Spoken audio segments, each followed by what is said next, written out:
بعض اهل علم دام لیکلی دي نسوا الله فی الرخاء، الله رب العالمین د راحت په وخت کې هېر کړی دی. په کوم وخت کې چې الله تعالی نعمتونه درکړي وو، دا ځواني درکړې ده، دا وخت یې درکړی، فراغ یې درکړی، دا خالي وختونه یې درکړي، مال او دولت یې درکړی دی، دا قوت یې درکړی، نو تا ته الله نو در په یاده.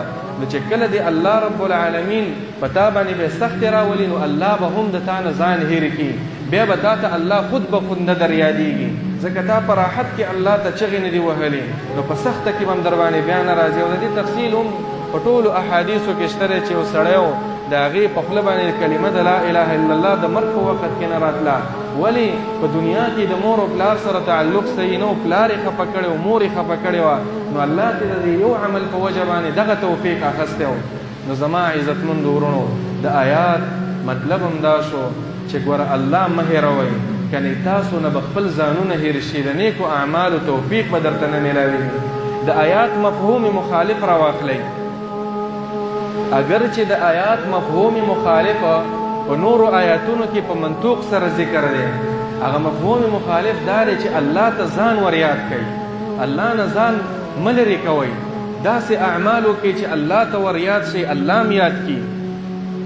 نو عزتمندو ورونو، څنګه به مونږه الله رب العالمین ته ځان ور یاد کړو، او څنګه به مونږ د هغې خلکو نه لرې پاتې شو چې چا الله هېر کړی چې د هغوی په جمله کې رانه شو.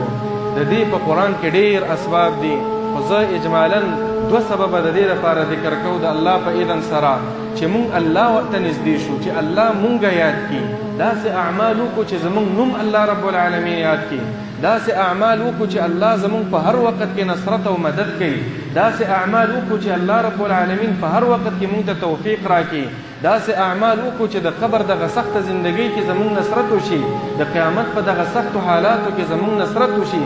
هغه کوم اعمال دي؟ یو د هغې اعمالو نه په سورې بقره کې رب العالمین ذکر کړی دی. رب العالمین فرمایي فاذکرونی اذکرکم، ای زما بندگانو زما ذکر وکئ، ما یاد کئ، ما همیشه دپاره یاد ساتئ، نو اذکرکم زه به تاسو یاد ساتم. عزیزانو دا یو وړوکی ټکی دی، خو که د دې یو ټکي صحیح تفصیل سړی بیانوي او په دې کې خپله وخت دی له ورکوي، نو یاد وساتئ چې د ټول دین محور، د ټول دین خلاصم په دې آیات کې ده چې فذکرونی اذکرکم، ای زما بندگانو زما ذکر وکئ. خالد ابن معدان یو تابعي و، هغه به ویله تعجب دی دې خلکو ته چې قرآن کې دا آیات شته دی او دوی بیا هم د دنیا خبرې کوي، دوی بیا هم د دنیا گپ شپونه لګوي، د دنیا مجالسو ته خوشحالیږي. الله وایي زه دې یادومه، فذکرونی اذکرکم، ما یاد کړئ زه تاسو یادومه. ذکر چې دی عزیزانو، دا په اصل کې د ټولو عباداتو محور، د ټولو عباداتو بنیاد، د ټولو عبادتونو مقصد دی اصل کې، بلکې د اسلام مقصد دا ذکر دی، د هر عبادت مقصد دا ذکر دی. دلیل پې دا دی، حدیث ترمذي شریف کې دی، مسند احمد کې هم دی، خو د مسند احمد الفاظ ډېر ښکلي دي.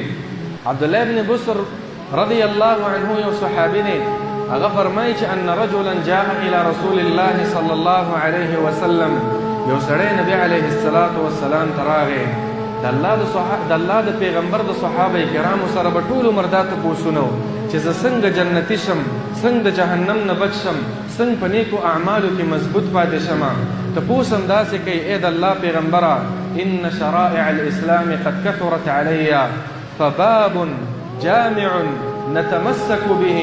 ای د الله پیغمبره دا د اسلام د فضائل او د احکام په ما باندې ډیر شو، څوک د منځ فضیلت بیانوي، څوک د جهاد بیانوي، څوک د دعوت فی سبیل الله بیانوي، څوک د روژو بیانوي، څوک د قرآن بیانوي، داسې یو عمل راته راوښایه. فباب د صحابي دي، تپوس تاسو وګورئ تاسو، جامع داسې یو عمل راته راوښایه چې دا ټول اعمال پکې راګیري د الله پیغمبره.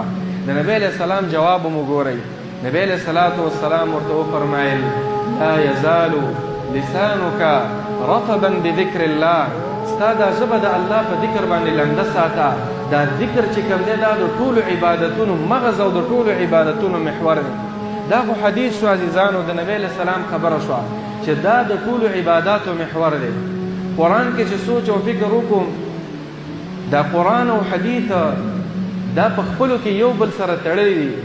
بعضې ډېر هغه علما چې هغه په قرآن کې ډېر متبحرین علما دي، نو هغوی د هرې خبرې دپاره د حدیثو نه استشهاد کوي او بعضې هغه علما چې په حدیثو کې ډېره پوهه لري نو چې حدیث راځي وایي چې د دې معنا په قرآن کې شته دی. اوس نبی علیه صلات وسلام دا وویل او علماو دا ذکر کړي دي چې دا څنګه دا ذکر دا د ټولو عبادتونو اساس دی پس د ایمان او د توحید نه. وجه دا د نبی علیه السلام الله رب العالمین د مونځ باره کې فرمایي واقم الصلاة لذکري، ای زما بندگانو ای زما بندا مونځ کوه خو د مونځ مقصد دې څه دی؟ لذکري ما پکې یاد کا. ستا په مونځ کې به مقصد دا وي چې زه الله یاد کم، زه الله رب العالمین ته ځان ور یاد کم، زه په دې خپله ژبه د الله ذکر وکم. نو د مونځ مقصد الله رب العالمین دا ذکر کړی دی. د دې وجې نه هغه خلک چې په مونځ کې ذکر نه کوي یا یې توجه برابره نه وي دغه خلکو باره کې رب العالمین قرآن کې فرمایي اذا قاموا الى الصلاة قاموا کسالا، او آخر د آیات کې فرمایي ولا یذکرون الله الا قلیلا. دغه خلک چې تش په نوم باندې هسې ولاړې رکوع سجدې کوي منافقینه نو دوی د الله ذکر نه کوي. د دې وجې نه دغه مونځونه کته کېدل پورته کېدل دا الله ته قبول نه دي، ځکه د مونځ هغه مقصد دوی هېر کړو اقم الصلاة لذکري. د روجې مطلب هم دغه دی.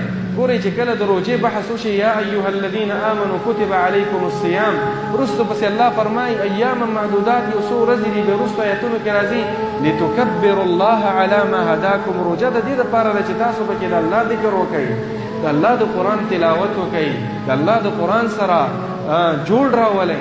نو دغې ته ویلی کېږي د روژې مقصد هم دا دی. او ورسره چې کله د حج مسالې بیانېږي الحج اشهر معلومات رستو آیتونو کې راځي چې کله تاسو فاذا افضتم من عرفات فاذكروا الله عند المشعر الحرام، اے حاجیانو د عرفات په میدان کې الله یاد کوي. چې کله راکته شي الله یاد کوي. پلرونه چې څنګه یادوي تاسو ای د جاهلیت والاو، لکه جاهلیت والاو چې به کله پلرونه ډېر یادول په پلرونو به مفاخرې کولې د هغوی صفتونه به کول. الله موږ ته وایي د خپل پلرونو د تذکرو نه زیاته د حج په ورځو کې د الله ذکر وکړئ. د جهاد فی سبیل الله مطلب هم دا دی یا ایها الذین آمنوا، ای د ایمان والاو اذا لقیتم فئة چې کله تاسو په میدان جنگ کې د کافر سره ملاویږئ فاثبتوا واذکروا الله کثیرا.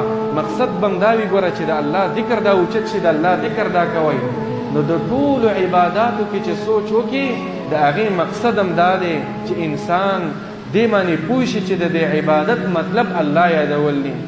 مسند احمد کې روایت دی احمد محمد شاکر ورته صحیح ویلی نبی علیہ السلام نه تپوس وشو ای د الله پیغمبره ای الصائمین اعظم اجرا عند الله، ای د الله پیغمبره په دې روژهدارو کې د الله په وړاندې باندې هغه کوم روژهدار دي چې هغه ډېر غوره دي او د الله په وړاندې د هغوی اجرونه ډېر دي. نبی علیہ السلام ویل اکثرهم ذکر لله، چې څوک په روژه کې د الله ذکر ډېر کوي.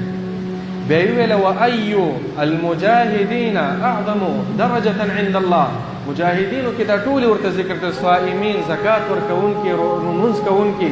په آخر کې دا نو همدغه یو جواب و چې اکثرهم ذکرا لله، چې الله رب العالمین سړی ډېر یادوي. نو زما عزتمند ورونو دا ذکر چې دی هغه فضائل په خپل ځای چې د دې ذکر څومره فضیلتونه دي او څومره نصوص په دې باندې راغلي. خو ګوره دا خبره م یاد وساتئ چې دا ذکر دا د ټولو عبادتونو اساس او بنیادي مقصد دی.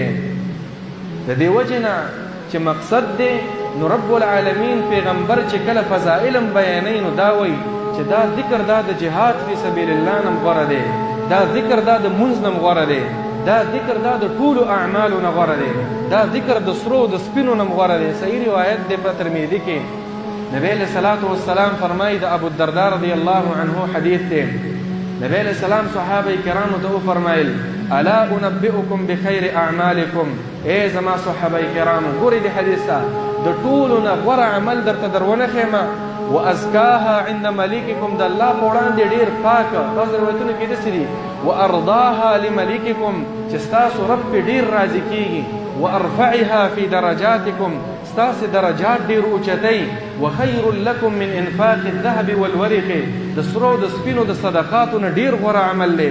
وخیر لکم من ان تلقوا عدوکم فتضربوا اعناقهم ويضربوا اعناقکم، د دشمن سره چې په جنګ کې ملاویږي د هغوی څټ چې ووي او هغه ستا ووایي ته شهید شي، د دې نه غوره عمل درته نه ښیم. صحابه کرام وویل ولې نه د الله پیغمبره؟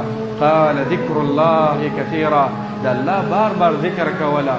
نو دا ذکر چې دی عزیزانو د دې فضیلت اصل کې په دې وجه راغلی دی چې ذکر د الله رب العالمین دا د ټولو عبادتونو هغه مقصد دی. د دې وجه نه د نورو عبادتونو ټیمونه شته، د نورو عبادتونو کم او کیف ټول معلوم دی. کم او کیف مطلب دا دی مونځ د رکعتونه معلوم دي، ټیم معلوم دی، حج د ټیم معلوم دی، عدد معلوم دی، روزه ده ورځې معلومې دي، ټیم معلوم دی.